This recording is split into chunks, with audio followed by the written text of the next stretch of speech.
The Nigerian Army says it will continue to discharge its functions in line with the Constitution to restore peace and tranquility to the nation.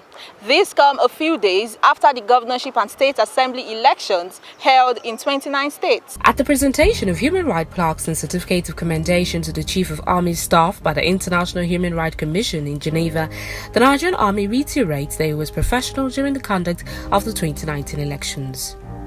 There is no doubt that the support to the civil authorities, especially the Nigerian police, had greatly assisted in the successful conduct of the elections.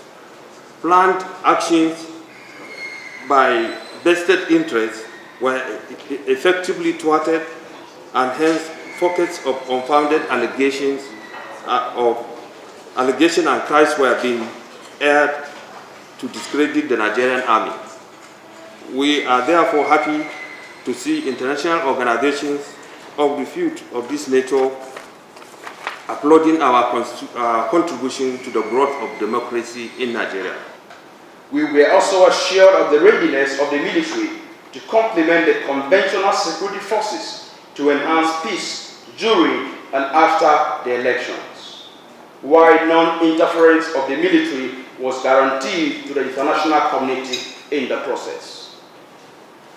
The International Human Rights Commission and Committee of Foreign Observers holds the view that the Nigerian Army exhibited the acceptable restraint and discipline even in the face of provocation by politicians. This is very commendable. The army had been accused of intimidation and harassment of the electorate during the polls, as well as disrupting the electoral process in some states. In another development, some international election observers have condemned the military's role in the just concluded polls, saying their involvement does not conform to international best practices. Our observers reported a heavy military presence in some areas, including near polling units, which heightened tensions and raised fears of imminent military intervention in the election process.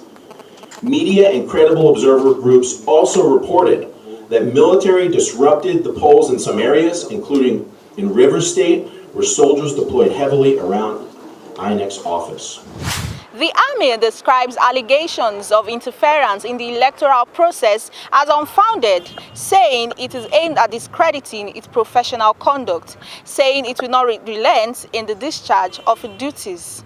In Abuja, Oluwatobi Enitan, reporting for Rootstv, Nigeria.